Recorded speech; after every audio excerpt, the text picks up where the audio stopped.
Bismillahirrahmanirrahim. Assalamualaikum warahmatullahi wabarakatuh.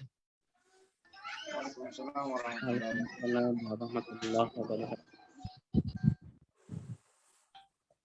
Alhamdulillahilladzi arsala rasulahu bil huda wa dinil haq liyuzhira 'alad dini kulli walau karihal musyrikun walau karihal munafiqun walau karihal fasikun. Asyhadu an la ilaha illallah wahdahu la syarikalah wa asyhadu anna sayyidana wa nabiyyana Muhammadan abduhu wa rasuluhu la nabiyya ba'da amma ba'd. Para pemirsa Makarsa Cinta Quran yang dirahmati Allah Subhanahu wa taala. Alhamdulillah pada kesempatan di Ramadan terakhir kali ini kita masih diberikan kesehatan, kekuatan, nikmat iman dan Islam sehingga kita bisa bertemu dalam sebuah forum, sebuah acara yang semoga Allah Subhanahu wa taala merahmatinya. Salawat dan taslim juga kita kirimkan pada junjungan kita baginda Nabiullah Muhammad sallallahu alaihi wasallam. Semoga senantiasa tercurah rahmat, senantiasa tercurah taufik dan hidayah kepada kita sekalian sebagai orang-orang yang senantiasa istiqomah dalam menjalankan apa yang menjadi warisan beliau baginda Nabiullah Muhammad sallallahu alaihi wasallam. Pemirsa Makassar Cinta Quran yang dirahmati Allah Subhanahu wa taala, seperti yang kita ketahui apa yang terjadi di negeri Kinanah sana, di negeri para nabi, negeri yang menjadi kiblat pertama umat Islam hari ini, yakni bumi Palestina. Zionis Israel sekali lagi dan untuk yang kesekian kalinya telah menodai kesucian tanah suci umat Islam tersebut. Hingga saat ini dilaporkan sudah jatuh korban jiwa dari kalangan kaum muslimin, demikian pula dari kalangan Zionis. Nah, pada kesempatan kali ini kita akan mencoba mengulas terkait persoalan ini hingga pada akar, mendapatkan akar masalah, kemudian mendapatkan akar solusi untuk kemudian kita keluar dari persoalan yang membelit umat Islam, yang seakan-akan persoalan di Palestina ini tidak pernah berujung atau tidak pernah berakhir. Bagaimana sebenarnya persoalan-persoalan ini bisa kita selesaikan? Bagaimana sebenarnya agar Zionis laknatullah Israel tersebut tidak akan berani lagi lancang terhadap darah-darah para syuhada kaum muslimin yang ada di Palestina tersebut. Pada kesempatan kali ini, pemirsa Makassar Cinta Quran, di tengah-tengah kita telah hadir narasumber, ada Ustadz Fauzan Abu Rifki, ada Ustadz Fahri Firman. Keduanya akan kemudian memandu kita untuk mencari, untuk melihat akar persoalan dan mencari solusi tepat untuk bisa keluar dari krisis Palestina secara totalitas. Baik, pemirsa Makassar Cinta Quran yang dirahmati Allah Subhanahu wa taala dan pemirsa peserta yang sempat hadir dalam Zoom kali ini, saya ucapkan untuk pertama kali selamat datang kepada seluruh peserta, baik yang di Facebook maupun yang kemudian di ruang Zoom kali ini. Kepada pemateri, saya ucapkan Assalamualaikum Ustadz Fauzan Abu Rifki. Bagaimana kabar Ustadz? Waalaikumsalam, alhamdulillah sehat-sehat walafiat. Ya. Assalamualaikum Ustadz Fahri Firman, sudah berada di ruang Zoom. Waalaikumsalam warahmatullahi wabarakatuh. Alhamdulillah sehat Ustadz ya? Sehat, alhamdulillah. Ya, baik Ustadz. Mungkin saya ke Ustadz Fahri dulu terkait tentang apalagi bencana ya. Mungkin bahasa saya bencana ini ya, atau problem. Kenapa saya katakan bencana? Karena problem ini tidak selesai-selesai bagi umat Islam. Mungkin Ustadz Fahri, yang pertama yang ingin saya tanyakan kan, dalam kalau kita membuka sejarah, kita mencoba membuka Al-Quran dan beberapa catatan sejarah, tanah Palestina itu kan dulunya adalah tanah di mana orang-orang Yahudi itu menetap ya. tinggal. Bahkan kemudian disebut sebagai bumi para nabi. Kenapa disebut sebagai bumi para nabi? Itu karena kemudian hampir sebagian besar para nabi-nabi itu dari kalangan Bani Israel. Maka dikatakan bumi para nabi. Nah, konteks yang kemudian kita lihat pada hari ini, itu ada usaha yang sangat luar biasa yang dilakukan oleh Zionis Israel ini untuk kemudian mendiami tanah Palestina tersebut. Itu menunjukkan ada satu waktu kemudian mereka terusir. Ya, artinya ada satu waktu kemudian mereka harus hengkang dari bumi Palestina. Yang menjadi pertanyaan saya mungkin pertama, mungkin bisa diceritakan Ustaz Fahri, mungkin kenapa dan mengapa kemudian ya Zionis Yahudi itu kemudian harus keluar dari bumi Palestina dan begitu rupa dia berupaya untuk kembali ke tanah Palestina tersebut. Waktu tempat saya persilakan Ustaz Fahri. Iya, baik. Terima kasih. Assalamualaikum warahmatullahi wabarakatuh. Waalaikumsalam warahmatullahi wabarakatuh. Innal hamdalillah nahmaduhu wa nasta'inuhu wa nastaghfiruh wa na'udzu billahi min shururi anfusina wa min sayyiati a'malina may yahdihillahu fala mudilla lahu wa may yudlil fala hadiya lahu. Asyhadu an la ilaha illallah wahdahu la syarika lah wa asyhadu anna Muhammadar Rasulullah. Allahumma shalli ala Muhammad wa ala ali. Pemirsa channel Makassar Cerita Quran yang sangat dirahmati Allah Subhanahu wa taala. Ya, jadi kalau berbicara tentang Yahudi dan Palestina ya, atau bumi Kinana, bumi Syam ya, negeri Syam, bumi Kinana, setahu saya Mesir ya, Allahu a'lam. Kemudian ini tidak akan ada habisnya dan ini memang sangat menarik untuk kita bahas dan bahkan hatta yaumil qiyamah ya, bahkan sampai kiamat sekalipun pembahasan tentang Yahudi dan Islam serta konflik di dalam ini tidak akan pernah habis.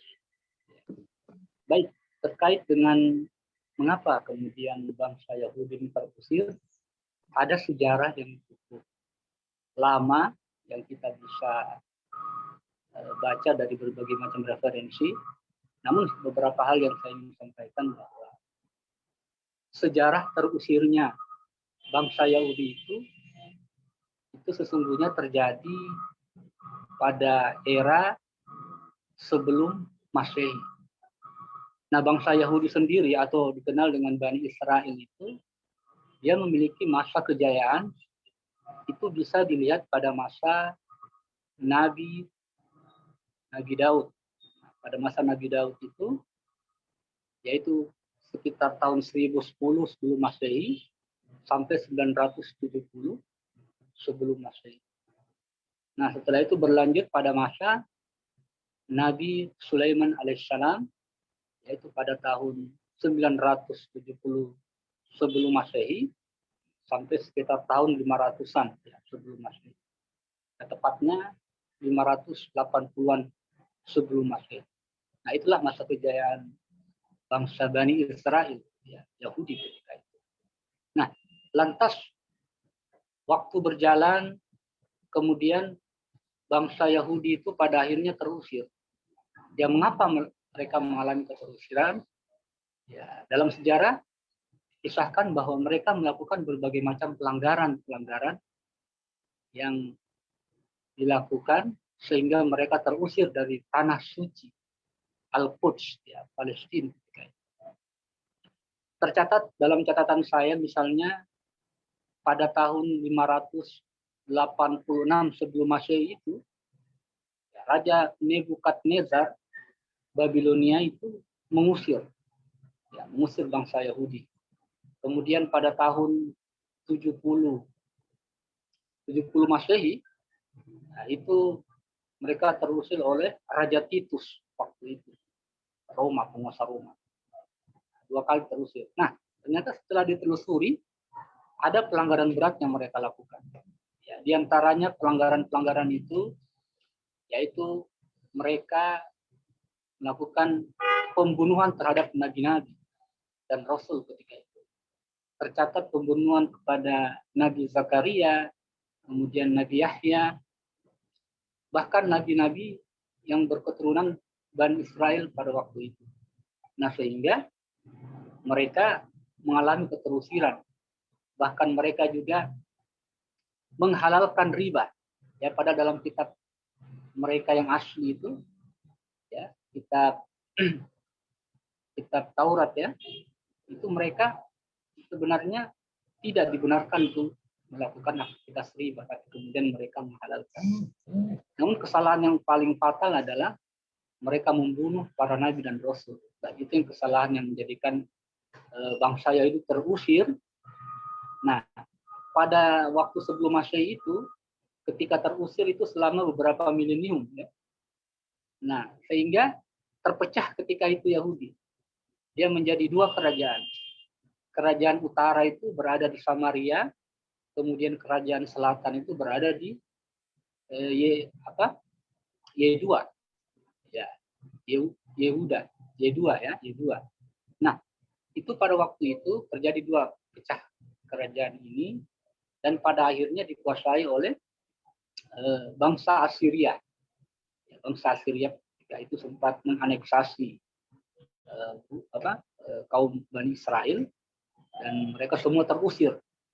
Dan terakhir, yang abad kekinian ini, sebelum masuknya abad modern, yaitu pada tahun Masehi, setelah kedatangan Nabi Isa, setelah pengusiran oleh Raja Titus tahun 70 Masehi, mereka kemudian mendiaspora ke seluruh dunia. Yang awalnya mereka itu cuma di Babilonia saja berkumpul, tetapi setelah Raja Titus menaklukkan, menganeksasi dan menguasai, ya, mereka diaspora ke berbagai negara.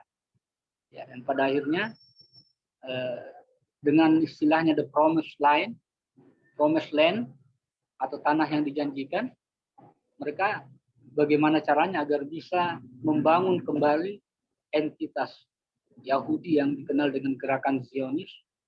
Ya, walaupun dari beberapa literatur itu ternyata tidak sepenuhnya semua orang Israel ya, orang Yahudi itu setuju dengan gerakan Zionis ini, di mana ini adalah gerakan yang sifatnya lebih ke politis daripada berunsur keagamaan. Nah, gerakan Zionis inilah yang paling dominan, mengintervensi segala keputusan politik, dan pada akhirnya melakukan penindasan terhadap seluruh kaum, ya, terutama khususnya ya kaum muslimin. Walaupun kaum Kristen juga ada beberapa yang tertindas, tetapi mayoritas adalah kaum muslimin, yang pada awalnya dalam sejarah kita bisa membaca adalah salah satu pemilik sah daripada bumi Palestina yang terusir sampai hari ini, dan mereka betul-betul ingin melakukan ethnic cleansing, ya, pembersihan etnis. Dalam hal ini yang mereka maksud adalah etnis Muslim, supaya mereka betul-betul bisa berkuasa tanpa adanya etnis lain yang dominan di bumi Al-Quds tersebut. Ya, sedikit Ustaz Fahri. Tadi mungkin saya garis bawahi menarik karena ternyata karakter orang Yahudi itu kan senang membunuhi para nabi-nabi mereka, termasuk dalam catatan sejarah Nabi Zakaria, salah satu nabi yang dibunuh oleh orang Yahudi, dan banyak lagi mungkin nabi-nabi yang telah dibunuh. Tapi menariknya di sini mereka tetap menganggap bahwa bumi Palestina itu sebagai tanah suci, tanah yang dijanjikan, dan mereka berusaha kembali, sementara mereka pernah melakukan dosa besar di negeri tersebut. Ini kira-kira alasannya kenapa, Ustaz Fahri? Ya, baik, betul. Nah, inilah sebenarnya yang menjadi alasan teologis dan ideologis daripada keberadaan Yahudi di Al-Quds. Nah, setidaknya ada 3 alasan yang saya ketahui ya. Jadi yang pertama itu, ya dalam sejarah kan, waktu bangsa Romawi Timur itu pernah menaklukkan Al-Quds, itu tempat yang namanya Haikal Sulaiman atau the Temple of Solomon itu pernah dihancurkan. Nah, itu juga menjadi alasan mengapa sampai hari ini Yahudi dendam ya. Dan kebetulan the Temple of Solomon itu di situ berdiri Masjid Al-Aqsa. Nah, sehingga mereka mengklaim bahwa Masjid Al-Aqsa itu, tapi sebelum itu mungkin ada sebenarnya di situ kan ada 2 masjid ya. Ada satu yang dikenal sebagai the Dome, the King of Dome, yang berkubah warna emas itu. Nah, sebenarnya di sebelahnya itu ada yang warna abu-abu kubahnya. Nah, Al-Aqsa yang asli itu yang warna abu-abu. Nah, sementara yang kubah emas itu, nah, itu bukan Al-Aqsa yang asli. Nah, itu mungkin sedikit memberikan sedikit atau masukan ya, supaya kita tidak salah paham. Nah, disitulah bekas Haikal Sulaiman itu, nah di situ diklaim sebagai tempat ibadah juga ya, dan itu sebagai istilahnya nilai transendental kaum Yahudi, teologisnya, kekuatan ideologisnya, sehingga mereka masih ngotot. Nah, kemudian yang kedua, ternyata di kuil Haikal Sulaiman itu, the Temple of King Solomon, orang Inggris bilang seperti itu, ternyata di situ ada satu peti. Nah, peti itu dinamakan tuba. Nah, tuba ini berisi kitab Taurat yang asli serta beberapa surat-surat warisan dari Nabi Sulaiman. Nah, sampai detik ini itu mereka ingin mencari di mana peti itu, peti yang bernama tuba itu. Nah, olehnya itu dalam skenario mereka itu terdapat fakta bahwa terjadi penggalian besar-besaran yang mereka lakukan di bawah bangunan Masjid Al-Aqsa itu, dan itu terjadi sampai sekarang. Mereka menggali itu, mencari itu tuba itu di mana. Ya, sehingga inilah yang buat mereka. Dan yang ketiga itu berdasarkan juga perjanjian yang cukup terkenal yang diinisiasi oleh Inggris, yaitu Deklarasi Balfour.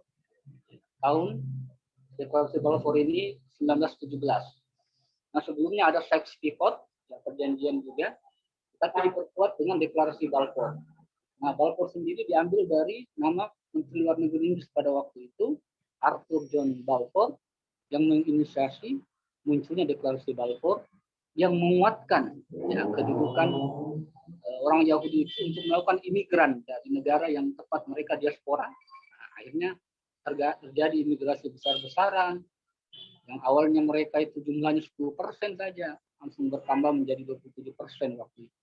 Nah, ini yang menjadikan alasan teologis dan ideologis mereka masih memilih bertahan ya, mati-matian tetap ngotot untuk menguasai Al-Quds atau Aqsa. Ya. Ya. Kemudian ya dalam catatan sejarah dia pernah jadi kaum Zionis Israel itu berusaha ya untuk kemudian masuk ke tanah Palestina. Tapi ketika kemudian kekhilafaan Turki Tsunami masih tegak itu mereka tidak bisa kemudian memasuki tanah Palestina tersebut. Nah, yang ingin saya tanyakan, upaya-upaya apa saja yang dilakukan oleh Zionis Israel dan langkah-langkahnya, langkah-langkah apa saja yang telah dia lakukan sehingga dia bisa mendiami hampir sebagian besar tanah Palestina hari ini. Mungkin bisa diceritakan, Ustaz Fahri. Ini maksudnya masanya kapan ya? Era sampai sekarang atau gimana? Iya, Seth. Jadi ya upaya-upaya apa saja yang dilakukan oleh Zionis Israel sehingga dia bisa mendiami tanah Palestina seperti hari ini. Ya, baik. Karena setahu saya ketika khilafah tegak itu dia tidak bisa ya. Dia tidak bisa memasuki tanah Palestina. Pemirsa yang sama dirahmati oleh Allah Subhanahu wa taala, hadirin yang berbahagia, terkait dengan upaya-upaya Zionis atau Yahudi dalam menguasai Palestina itu begitu luar biasa. Ya, kita bisa mengingat dalam sirah awalnya kan dikuasai oleh Khalifah Umar bin Khattab ya. Khalifah Umar bin Khattab bahkan diberikan kunci kota Al-Quds waktu itu kepada Khalifah Umar bin Khattab radhiyallahu anhu pada waktu beliau berkuasa itu sekitar tahun 600-an Masehi. Kemudian setelah itu sekitar 600 tahun berikutnya, bahkan setelah pasca perang salib, itu kemudian ditaklukkan oleh Salahuddin Al-Ayyubi. Ya, tepatnya tahun 1187 Masehi. Tahun 5 Salahuddin Al-Ayyubi. Nah, setelah itu kemudian masuk masa pemerintahan Turki Utsmani ya, kalau saya tidak salah ya, Turki Utsmani.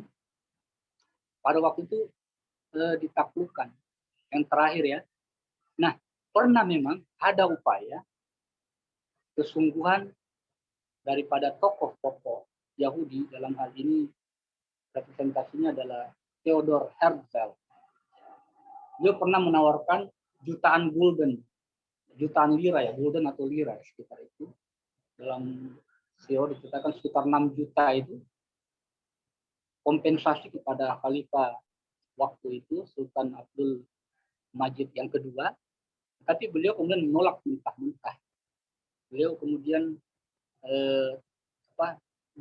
berjanji, berazam bahwa tidak akan menyerahkan tanah Palestina kepada Yahudi selama beliau masih hidup. Nah, akan halnya kalau beliau sudah tidak ada lagi, ya, itu lain ceritanya. Nah, ini bentuk pertanggungjawaban khalifah ketika itu. Sehingga dengan dengan dongkolnya Theodor Herzl tidak mampu lagi melobi beliau, sehingga pada waktu diusir oleh khalifah Sultan Abdul Majid II, Abdul Hamid II. Nah, ini menunjukkan bagaimana usaha keras daripada Yahudi sampai mereka menyuap. Nah, setelah itu mereka tidak pernah berhenti. Mereka melobi PBB lewat Inggris, lahirlah kemudian resolusi yang tercetus pada November 1947. Ya, PBB kemudian memberikan rekomendasi solusi nomor 181. Nah, dari situlah kemudian yang pada akhirnya melahirkan pembantaian ya, tahun 1948 ada kurang lebih 700.000 ya kaum muslimin di sana yang terusir, akan banyak yang meninggal juga, bahkan banyak yang harus ada di negara-negara perbatasan negara Arab yang lain. Nah, setelah itu tidak berhenti, ya, mereka melakukan pembantaian bahkan sampai tahun 1967, dan terkini itu ya yang terbaru waktu era Donald Trump itu pada tahun 2017, Donald Trump mengaku Yerusalem sebagai ibu kota Israel. Ya, walaupun ada solusi dua negara, tapi pada faktanya negara Palestina semakin terisolir, terutama jalur Gaza, ya, tepi barat, yang kemudian dikuasai oleh Israel dengan segenap sumber daya alam yang ada di situ. Dan pada akhirnya ya, kita bisa menyaksikan bagaimana klaim pembangunan pemukiman yang jumlahnya sudah sampai 200.000-an lebih pemukiman. Bahkan saya yakin wilayah Palestina ini sudah tergerus oleh Israel semakin ya. Tinggal Gaza sendiri yang bertahan. Itu pun berapa persen, tinggal sedikit. Belum lagi tembok yang panjangnya sampai ribuan kilometer ya, yang berada di tepi barat itu, yang menyekat antara wilayah Tel Aviv dan tepi barat. Ini luar biasa konspirasi yang mereka lakukan. Ya, padahal kalau kita lihat yang terjadi adalah perebutan wilayah, pengambil alihan tanah Palestina itu oleh kaum Yahudi. Dalam hal ini yang paling betul adalah Zionis. Ya, seperti itu mungkin sekilas ya. Menarik sekali terkait tentang perebutan wilayah. Ini perebutan wilayah. Kalau kita lihat, apalagi kita lihat karakter Yahudi ketika melakukan mungkin tepatnya penjajahan terhadap kaum muslimin yang ada di Palestina itu, mereka itu sangat terlihat sangat jumawa sekali ya, sangat seakan-akan tidak ada lawan begitu ya. Dia menembakkan, apalagi istilahnya dia melakukan apa saja dia terhadap kaum muslimin yang tidak bersenjata yang ada di Palestina saat ini. Nah, saya jadi tertarik begini, memperbandingkan kekuatan militer Palestina dengan militer yang dimiliki oleh kaum muslimin, negeri kaum muslimin yang berada di sekitar Palestina, misalnya seperti Mesir atau seperti Turki lah ya, yang Erdogan saat ini kasakusuk kemana-mana bicara tentang membela Palestina, tapi tidak satupun tentara mereka yang dikerahkan ke Palestina gitu. Bisa enggak Ustaz Fahri memberikan gambaran apalagi peta kekuatan militer antara Israel dengan tentara kaum muslimin yang berada di sekitar Palestina? Baik pemirsa yang sama dirahmati Allah Subhanahu wa taala. Sebenarnya ya, kalau kekuatan militer, kalau kita ingin bandingkan Israel dengan negeri-negeri kaum muslimin, saya bisa mengibaratkan perbandingannya itu seperti apa ya? Anggaplah negeri Islam itu kalau kekuatan militernya bersatu, dia ibarat seperti Hulk. Ya, Hulk ini kan tokoh animasi ya, yang dengan kekuatan itu. Sementara Israel itu seperti siapa? seperti ini, petinju Elias Pikal mungkin ya, petinju yang kelas ringan itu, ya seperti itu perbandingannya. Ya, sebenarnya potensi kaum muslim itu luar biasa, ya, masya Allah luar biasa. Setidaknya ada representasi yang sangat mewakili. Ada sebuah situs taman militer yang berkenan dengan menghitung kekuatan militer. Itu dikenal dengan nama Global Firepower. Nah, dia menghitung bagaimana kekuatan militer negara-negara di dunia.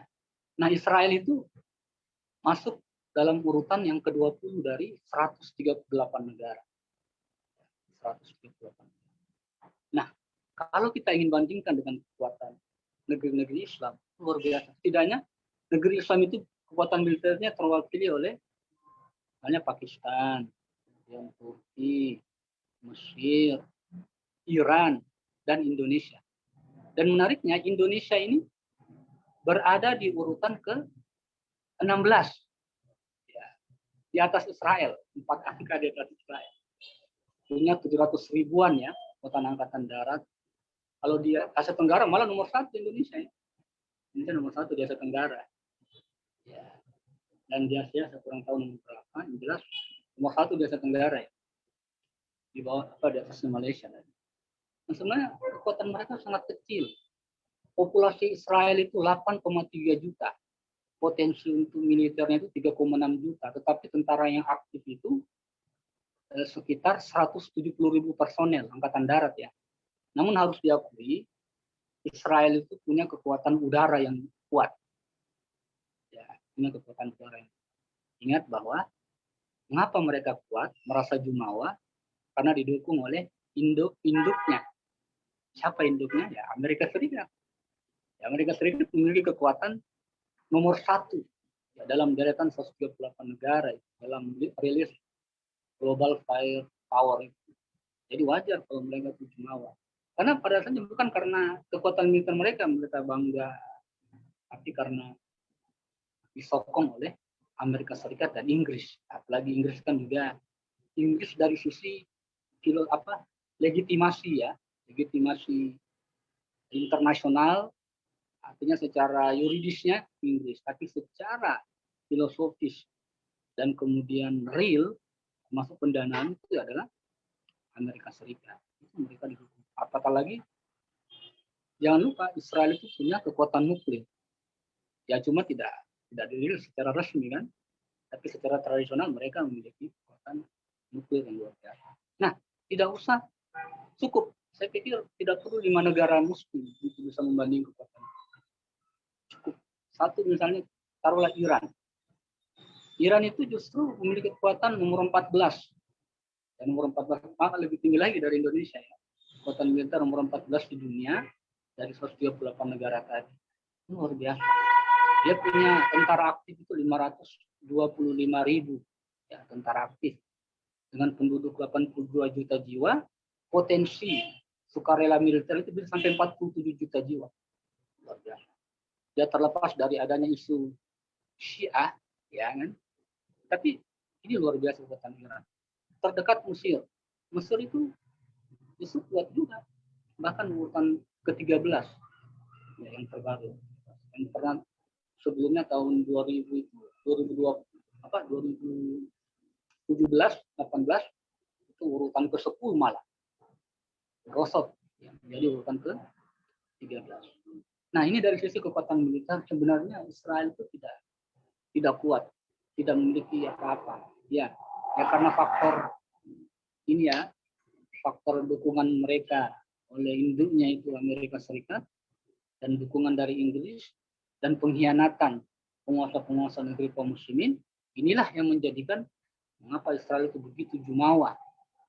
Apatah lagi secara teologis dan ideologis, kalau katanya yang menurut filosofi mereka, kalau mampu menemukan yang namanya tuba itu, yang saya katakan tadi peti itu yang berisi pesan dari Nabi Sulaiman, itu katanya bisa menguasai dunia. Nah, ini mitos mereka seperti itu. Kalau bisa mendapatkan peti itu, maka mereka bisa menguasai dunia. Nah dari sinilah mengapa mereka sampai hari ini begitu jumawa untuk kemudian ingin menguasai dunia. Allah. Oke, baik. Iya, saya sepakat. Jadi ternyata mereka memang mati-matian ada motif-motif ideologis dan motif-motif teologisnya juga ya, Ustaz. Jadi sensitif. Saya ke Ustadz Fauzan Abu Rifki. Terkait saya masih ingin melanjutkan tadi pertanyaan yang apalagi yang sejalan dengan yang sebelumnya saya tanyakan sama Ustaz Fahri. Pertanyaan saya gini, Ustaz. Jadi apa penyebab tentara-tentara negeri kaum muslimin itu, terutama yang paling dekat dengan Palestina, itu tidak bergerak untuk menghadapi Zionis Israel laknatullah alaihi? Apa yang menyebabkan itu? Apakah karena kalau dikatakan dari segi jumlah tadi kan tidak mungkin, Ustaz, ya. Jadi Turki saja itu selesai itu Israel itu dari segi jumlah. Kira-kira ada faktor apa yang lebih dominan gitu? Ya. Baik, assalamualaikum warahmatullahi wabarakatuh. Waalaikumsalam warahmatullahi wabarakatuh. Jadi menarik sebetulnya diskusi kita sore hari ini berkenaan dengan kondisi yang dialami oleh saudara kita di Palestina, ya kan, dan sikap diamnya negeri-negeri Islam, ya, khususnya negara-negara yang berdekatan dengan Palestina, ya, yang tidak mengerahkan kekuatan militernya untuk membantu, ya, saudara kita yang ada di Palestina. Padahal tadi sudah disampaikan oleh Ustaz Fahri bagaimana kekuatan militer yang dimiliki oleh negeri-negeri Islam, ya, seperti Mesir, ya, kemudian Arab Saudi, Turki, Pakistan, Iran, ya, dan lain sebagainya. Yang tentu kalau secara militer dan kekuatan yang dimiliki itu tidak sebanding dengan kekuatan militer yang dimiliki oleh Israel dengan jumlah personil juga yang jauh lebih sedikit dibandingkan dengan negeri Islam yang tadi sudah disebutkan oleh Ustaz Fahri. Maka ini yang jadi pertanyaan besar bagi kita umat Islam, ya. Kenapa kemudian negeri-negeri Islam atau negara-negara negeri Islam yang ada di kawasan Timur Tengah itu tidak kemudian mau mengirimkan pasukannya, ya kan, untuk menolong saudara kita yang ada di sana, yang ini bukan yang pertama kali kan itu. Ini sudah yang sekian kalinya mereka diserang secara brutal oleh Israel kan. Jadi dan Israel itu kan menyerang masyarakat sipil, ya. Bukan menyerang seperti misalkan tidak berhadapan langsung tentang sayap kanan, sayap militernya Hamas, ya. Jadi jadi mereka hanya menyerang tentara sipil. Jadi sebetulnya secara mentalitas pun juga tentara Israel itu sangat lemah sekali kan, karena mereka hanya bisa menyerang warga sipil yang tidak punya senjata. Nah, kenapa umat Islam yang memiliki kekuatan begitu dahsyat tidak mereka mau membantu saudara kita yang di sana? Maka yang pertama saya kira kita harus akui bahwa dunia Islam hari ini kan di bawah hegemoni kapitalisme global yang dipimpin oleh Amerika Serikat. Ya, mungkin yang pertama adalah ya ini rasa takut, ya. Takut mungkin kalau mereka melakukan serangan terhadap Palestina, ya, bisa dianggap sebagai pelanggaran. Artinya akan dicarikan celah oleh PBB misalkan, sehingga kemudian akan bisa diberikan sanksi kan itu. Akan diberikan sanksi, ya, oleh badan PBB, ya, pada negara-negara yang membantu secara militer terhadap saudara kita yang ada di sana. Ini yang pertama mungkin. Yang kedua adalah memang kita harus akui bahwasanya pemimpin-pemimpin kita ini kan sekarang dengan kuatnya nasionalisme, ya, maka kemudian mereka itu melihat negeri-negeri Islam yang lain, walaupun mereka terzolimi, sudah ditumpahkan darahnya, itu mungkin dianggap sebagai bukan urusan negara mereka, walaupun secara akidah itu kaum muslimin, gitu. Ya, karena kuatnya nasionalisme, ya, tertanam di benak dan dalam jiwa mereka. Yang ketiga mungkin bisa karena memang mereka sudah kehilangan kekuatan yang pernah dimiliki oleh generasi terbaik di masa silam. Apa itu? Al-quwah, yang sering disebut dengan al-quwah ar-ruhiyah, kekuatan ruhiyah, kekuatan spiritual kekuatan akidah, kekuatan iman gitu. Dan inilah kekuatan sebetulnya yang paling ditakuti oleh musuh-musuh Islam. Karena orang itu bergerak karena dorongan akidah, dorongan iman, karena kecintaannya kepada saudaranya dan takutnya kepada Allah Subhanahu wa taala. Sebagaimana sabda Nabi, bagaimana Nabi menggambarkan tentang persaudaraan kaum muslimin dengan persaudaraan yang begitu kokoh, ya kan? Rasulullah bersabda, "Masalul mu'minin fi tawadim wa ta'azzufihim wa ta'arufihim kamasalil jasad idza istaqa minhu udwun tada'alahu sairul jasad bisyarri wal ummah." Jadi perumpamaan kaum muslimin itu, kata Nabi, ya, dalam cinta kasih, tolong menolong dan persaudaraan di antara mereka bagaikan satu tubuh. Kalau satu bagian tubuh merasakan sakit, maka bagian tubuh yang lain pun juga akan meresponnya dengan sakit. Yang ditampakkan dalam tubuh kita kalau sakit itu dengan demam, panas, demam. Nah, ini yang tidak ada sekarang, hilang. Ya, mungkin karena kuatnya juga yang disebut dengan yang disinyalir oleh Nabi akan menimpa umatnya di masa yang akan datang, mungkin di masa kita sekarang. Apa itu? Hubbud dunya wa karahiyatul maut, cinta dunia dan takut mati. Ya, sehingga ya paling banter yang mereka bisa lakukan hari ini hanya retorika dengan mengecam, mengutuk. Ya, mereka seakan singa podium, tapi tidak ada satupun tentara yang mereka kirim untuk kemudian menolong saudara-saudara kita yang ada di sana. Saya kira seperti itu mungkin ya. Ya, menurut yang menarik, iya, Ustaz. Ini salah satu yang menarik ini kemarin Turki ya dengan Presiden Erdogan itu melakukan pembicaraan langsung dengan Raja Yordan, membicarakan bagaimana langkah-langkah diplomatis untuk menyelesaikan persoalan Palestina. Saya kira ini juga salah satu hal yang menurut saya aneh karena dia punya pasukan yang 3 kali lebih besar daripada Israel ya, tapi tidak digerakkan sedikit pun. Bagaimana pandangan Ustaz terkait masalah ini? Ya, itulah yang tadi saya katakan. Jadi pemimpin-pemimpin Islam, ya, negeri-negeri Islam, termasuk Turki lah yang mungkin dikatakan sebagai negeri Muslim yang punya kekuatan kan secara militer, punya pengaruh di dunia juga.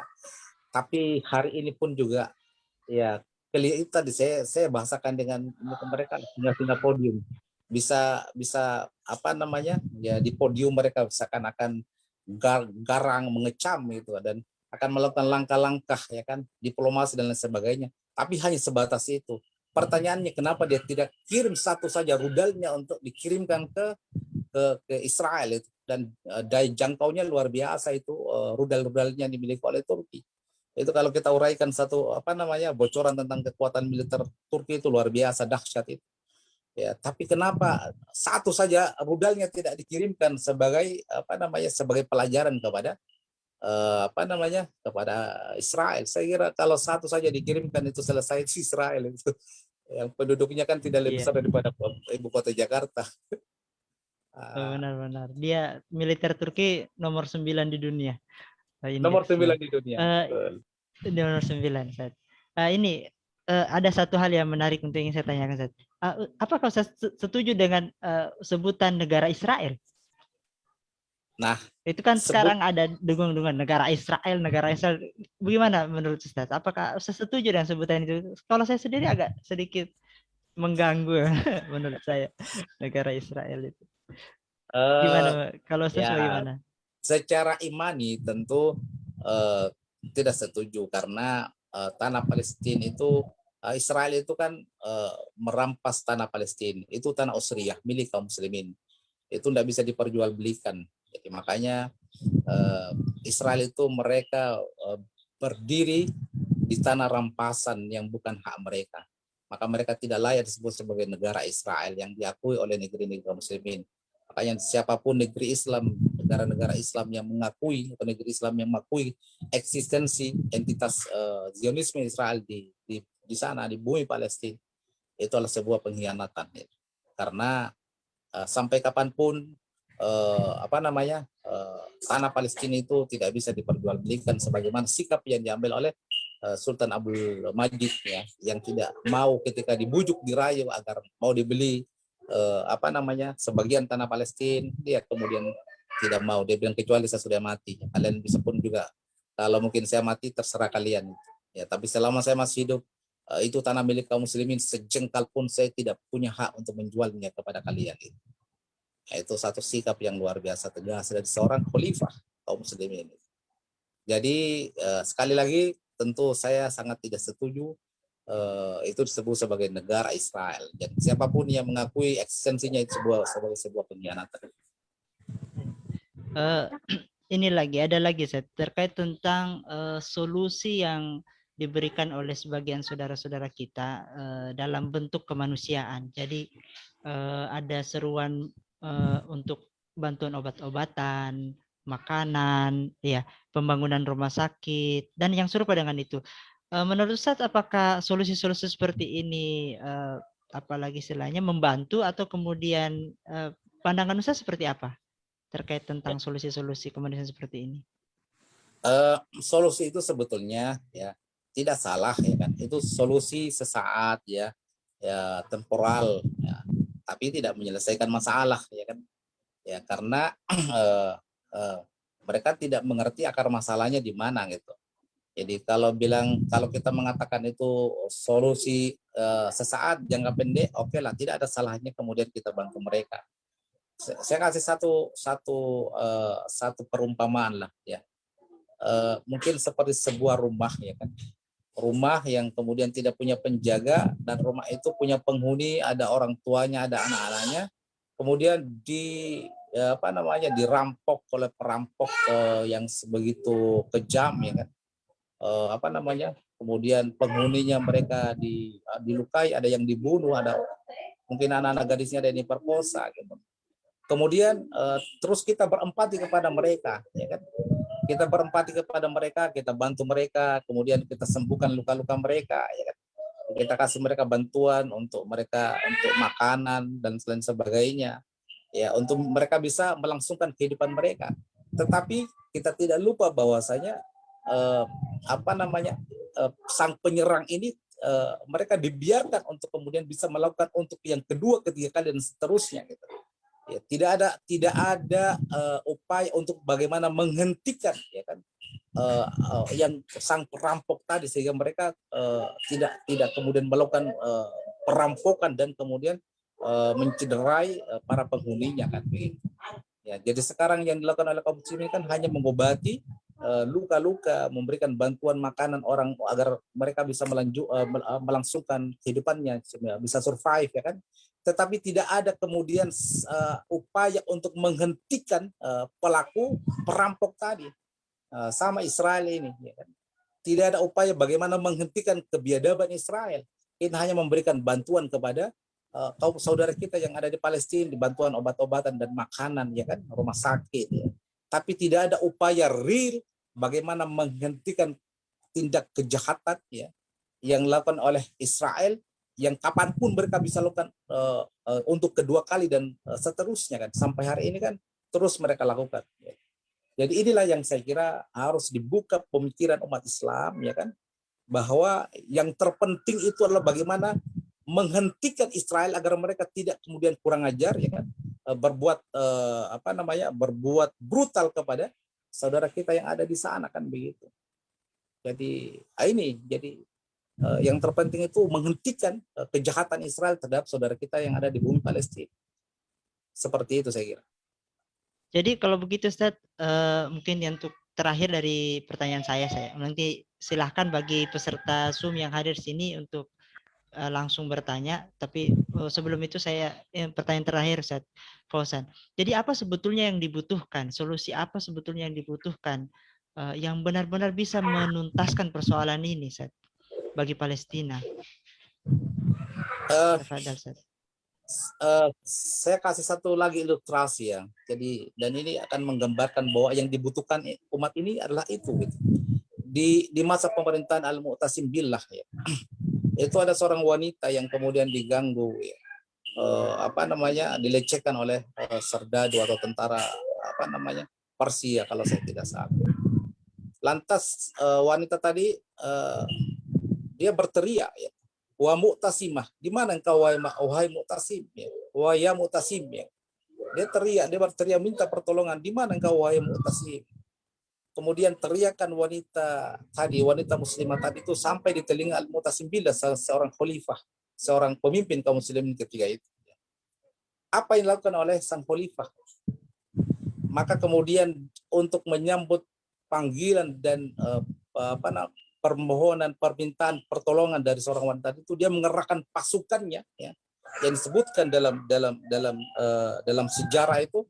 Jadi ujungnya sudah masuk di kota Amuriyah, ekornya itu masih di kota Baghdad. Dan dengan itulah kemudian dia mengepung kota Amuriyah dan dia taklukkan hanya untuk kemudian menyelamatkan dan menjaga kehormatan seorang wanita muslimah yang meminta pertolongan kepada seorang khalifah.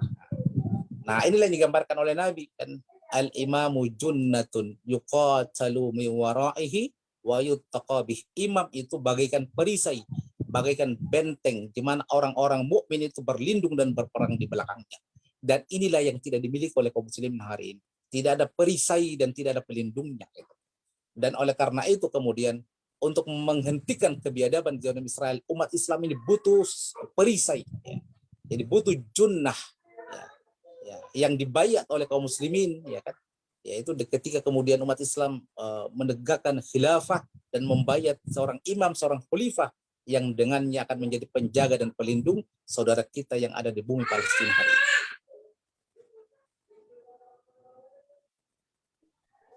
Masya Allah, luar biasa.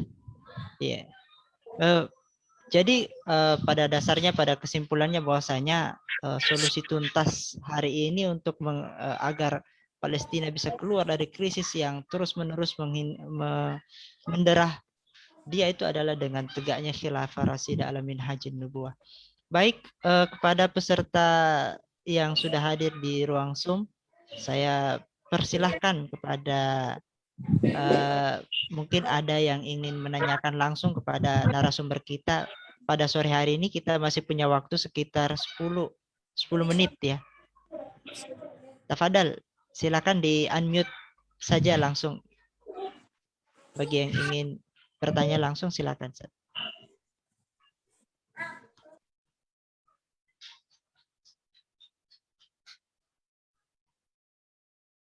Baik, mungkin sambil menunggu, kalau dari media Facebook saya cek dulu Ustadz ya, apakah ada yang bertanya? Saya Ustaz. Tafadhal Ustadz. Silakan langsung. Assalamualaikum warahmatullahi wabarakatuh. Waalaikumsalam. Waalaikumsalam warahmatullahi. Yang saya ingin menanyakan, ini berbagai opini-opini yang berkembang di pasca setiap terjadi konflik yang terjadi antara Israel dan Palestina.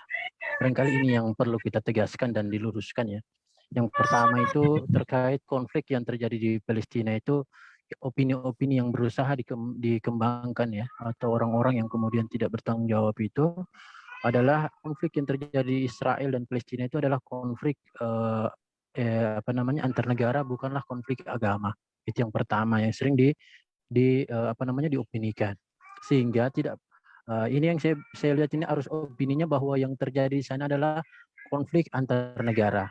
Sehingga arusnya itu adalah arus menolong yang terjadi di sana adalah bukanlah masalah kepentingan agama, sehingga orang-orang di luar Palestina dan Israel tidak perlu tercampur. Nah, ini sebenarnya akan berbahaya. Opini-opini yang seperti ini akan membelenggu umat Islam untuk kemudian membantu di sana. Itu yang pertama ya. Itu ya. Yang kedua ya. Pertanyaan yang kedua barangkali ini juga ya, di kalangan umat Islam itu sebenarnya banyak yang kalau menurut saya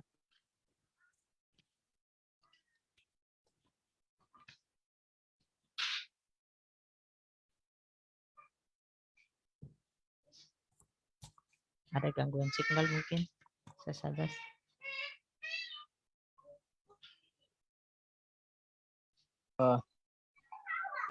masalah konflik di Palestina Muslim ya, bahwa di tengah kaum muslimin, bahwa kalau bahkan saya baca kemarin komentar-komentar di sosial media bahwa kalau Israel ini misalkan sudah dikalahkan oleh kaum muslimin, atau kemudian kaum muslimin ini mengerahkan ya dari negeri-negeri Islam, itu adalah salah satu tanda-tanda kiamat lah, tanda-tanda kiamat.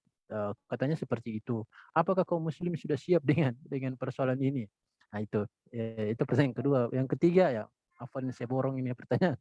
Yang ketiga, yang pertanyaan saya itu yang masalah diaspora tadi ya, sejarah. Barangkali ini menarik ya, supaya kaum muslimin dan barangkali dunia itu paham ya seperti apa posisi Yahudi terkait posisi mereka sebagai pemilik tanah di Al-Quds ya. Nah, karena kan memang masih ada anggapan seperti itu bahwa Yahudi itu pulang kampung. Bangsa Israel itu bangsa pulang kampung ya, setelah terusir ya, seperti itu. Masih ada anggapan seperti itu. Alasannya itu tanah nenek moyang mereka. Nah, padahal yang kita ketahui kan itu tanah Palestina itu adalah tanah yang telah dibebaskan oleh kaum muslimin. Nah, ini barangkali yang perlu diluruskan kembali, Ustaz. Perlu kita opinikan lebih lanjut lagi. Itu barangkali, Ustaz, pertanyaan dari saya. Assalamualaikum warahmatullahi wabarakatuh. Waalaikumsalam warahmatullahi wabarakatuh. Saya mungkin ke Ustaz Fahri dulu, bisa menanggapi beberapa pertanyaan dari Ustaz Abbas. Silahkan Ustaz Fahri. Langsung saja. Oke. Terima kasih atas pertanyaan dari Ustaz Abbas. Yang pertama mungkin sebenarnya Israel ini kan ya adalah salah satu entitas negara yang tadi diklaim sebagai negara dalam tanda petik. Ya, yang kemudian secara historis, secara realistis ini bukanlah negara yang sebagaimana klaim mereka kan. Hakikatnya itu tidak ada. Ya bahkan ada yang mengatakan kalau perlu di-delete saja itu Israel dari peta dunia. Ya tidak layak menjadi sebuah negara. Nah, apa istilahnya? Sebenarnya kita tidak ingin melihat sosok Israel itu sebagai satu hal yang berdiri sendiri. Nah, mata kita itu harus tertuju kepada siapa di balik Israel. Siapa yang menggerakkan, mengapa Israel kuat, mengapa Israel begitu ngotot. Nah, ternyata yang salah satu yang terkuat dan tentu yang kita sangat paham, yang memegang Israel itu, yang memegang kepalanya Israel itu adalah Amerika Serikat dan Inggris. Amerika Serikat dan Inggris. Dua negara besar ini. Nah, ini bisa lihat dari kebijakannya, termasuk yang terbaru juga presiden yang menggantikan Donald Trump, Joe Biden itu, kebijakannya juga tidak begitu ekstrim dalam menangani persoalan ini. Ya, justru mereka menyerahkan solusi two state atau solusi dua negara yang boleh saya katakan ini mustahil. Ya, mustahil bisa diwujudkan. Malah yang solusi yang tepat ya tidak lain tadi yang disampaikan oleh Ustaz Fauzan, bahwa harus mengerahkan kekuatan militer. Jadi bukan dengan bahasa diplomasi lagi, bahasa obat-obatan atau bahasa apalah namanya. Tapi sudah bahasa perang. Ya, karena memang dalam kategori fikih Islam itu kategori muhariban fi'lan, ya. Negara yang ternyata memusuhi kaum muslimin. Jadi sosok Amerika yang sangat berperan penting, tidak boleh kita lupakan sebagai poros perhatian khusus kita melihat kasus Israel, melihat Israel ini sebagai entitas yang semakin berani, ya bahkan dia ibaratnya kalau dahulu itu dikenal dengan Daud versus Goliat ya, di mana Goliat itu mampu dikalahkan oleh Daud yang kecil pada waktu itu. Nah, jadi si Israel ini mengaku sebagai Goliat, yang Daud yang mengalahkan Goliat. Ini luar biasa. Nah, kemudian menarik juga tadi yang disampaikan Ustaz Abbas, yaitu terkait dengan opini. Saya sepakat sekali ya dengan opini.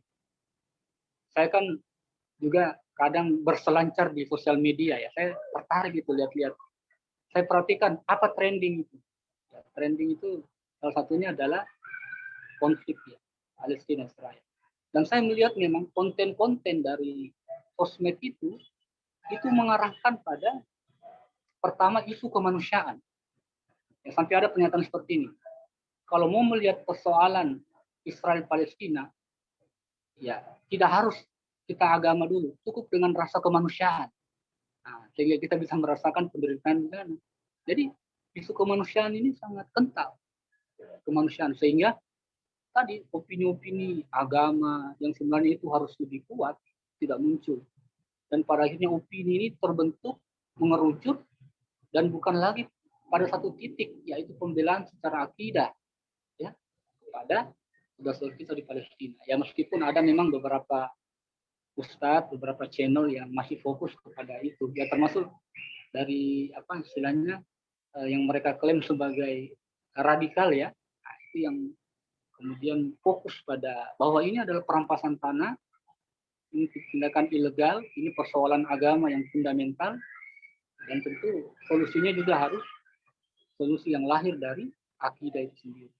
Sebagaimana tadi disampaikan oleh Ustaz Fauzan, yaitu adanya khalifah, adanya imam yang adil, mengerahkan kekuatan militer rangka untuk membebaskan Palestina. Dia sering mendengar free Palestine, tetapi dalam tataran realistis ya seperti itu berulang. Opini saja, ini kemudian pengecap, berikan bantuan, tapi tidak free Palestine itu tidak real dalam bentuk yang sepadan dengan logika rasional ya. Kok mereka pakai senjata, masa kita kasih obat, kita cukup kasih dukungan moral, harusnya senjata. Bahkan sejumlah media kemudian menampilkan bagaimana anak-anak Palestina dan pemudanya di sana mengatakan kami butuh senjata. Ya, kami butuh senjata. Nah itu menunjukkan bahwa kekuatan militer ini yang kemudian sangat mereka butuhkan. Walaupun kita salut pada Hamas, ya, terlepas dari adanya konflik dengan gerakan Fatah dan mereka masih berkubang dalam sistem demokrasi, terlepas dari itu mereka sudah luar biasa ya melakukan perlawanan meskipun dengan roket-roket yang jumlah korban yang ditimbulkan itu tidak seberapa banyak. Bagaimana pesawat tempur yang jumlahnya puluhan yang dikerahkan, bahkan ratusan yang dikerahkan oleh pasukan Israel. Nah, sehingga opini-opini yang kita lihat ya, seperti itulah semakin menguatkan posisi Israel dan semakin mengaburkan lagi solusi yang dibutuhkan. Olehnya itu saya pikir kita bagus melakukan pencerahan.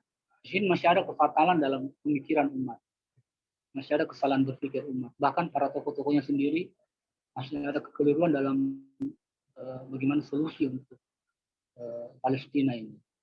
Dan sekali lagi ini bukan semata persoalan bangsa Palestina, persoalan perebutan wilayah kekuasaan, tapi lagi-lagi ini adalah persoalan bagaimana perampasan secara ilegal bumi Palestina yang diberkahi, yang secara yuridis memang itu kita bisa lihat dalam Al-Quran, tanah milik kaum muslimin, tanah yang pernah ditaklukkan, yang kemudian dirampas diklaim oleh Yahudi, dan itu harus dibebaskan, ya tentu secara akidah, itu lahir dari kekuatan akidah sia-sia, kekuatan akidah secara politik, tidak cukup dengan akidah ruhiyah, kemudian hanya melahirkan perasaan empati, tapi tidak melahirkan bukti real dalam bentuk pembelaan yang sesungguhnya. Seperti itu. Baik, saya persilakan Ustadz Fauzan Abu Rifki untuk memberikan tanggapan terhadap pertanyaan. Mungkin ada beberapa yang ingin ditanggapi dari pertanyaan Ustadz Abbas tadi. Silakan Ustadz Fauzan. Iya, yang pertama memang saat ini kalau kita bicara tentang dunia informasi, berita-berita yang berkembang di media, ya kan? Terus berita-berita internasional, jadi memang arahnya itu kan bagaimana didesain agar kemudian eksistensi Israel itu diakui gitu. Ya termasuk solusi dua negara itu. Jadi makanya inilah disebut dengan Ghazul Fikr, pertarungan pemikiran itu. Jadi dan ini mesti kita lawan itu. Jadi kita harus menyampaikan pemikiran yang benar dalam perspektif syariah bahwa Palestina tanah yang diduduki oleh Israel hari ini tanah milik kaum muslimin. Mereka berdiri di atas tanah rampasan kaum muslimin ya. Jadi atas darah kaum muslimin di sana. Jadi makanya opini pengimbangnya adalah bagaimana kemudian kita membangun satu opini pengimbang, yaitu bagaimana ada gerakan di tengah-tengah umat ini untuk bagaimana menyatukan kekuatan umat, termasuk memutuskan semua sekat-sekat nasionalisme yang telah melemahkan kekuatan umat Islam hari ini. Jadi umat butuh khilafah, yaitu khilafah lah yang akan menyatukan seluruh potensi dan kekuatan kaum muslimin, dan khilafah lah yang bisa secara real membebaskan bumi Palestina dari cengkraman dan kebiadaban Zionisme Israel. Dan opini yang terus kita harus besarkan, kita kembangkan ya di tengah-tengah umat yang sehingga bisa menjadi sebuah seperti bola salju yang terus menggelinding, membesar, dan tidak ada kekuatan yang bisa menghalanginya. Jadi memang inilah pertarungan ideologi,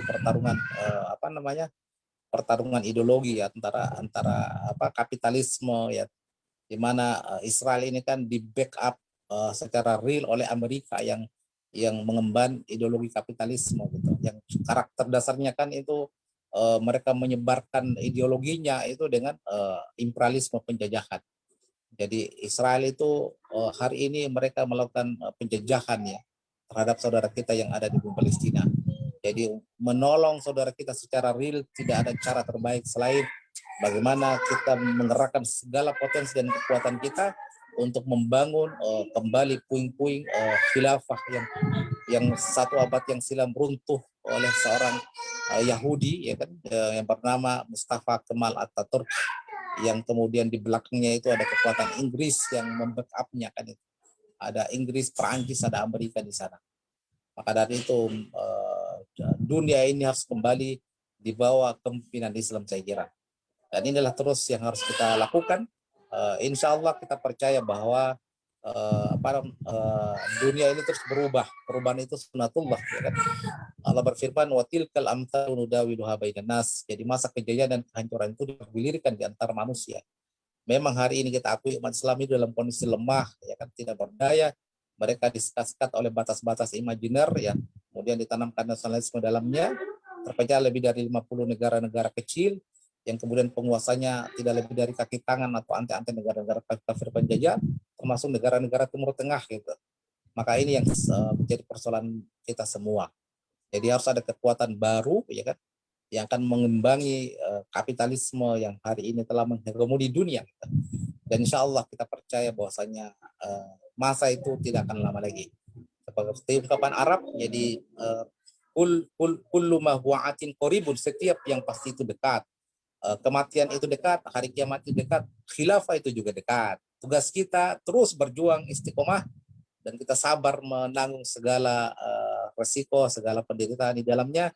Dan insya Allah ujung dari semua perjuangan ini kita berharap datangnya Nasrullah dari Allah Subhanahu wa taala, sebagaimana dalam surat Muhammad ayat 7 Allah berfirman, ya ayyuhalladzina amanu in tansurullah yansurukum wa yutsabbit aqdamakum. Hai orang-orang yang beriman, jika sekiranya kalian menolong agama Allah Subhanahu wa taala, maka niscaya Allah akan menolong kalian dan akan meneguhkan kedudukan kalian. Jadi atau di dalam surat An-Nur ya kan ayat 55, wa'adallahu alladhina amanu minkum wa amilus solihat la yastakhlifannahum fil ard kama stakhlafal ladzina min qablihim.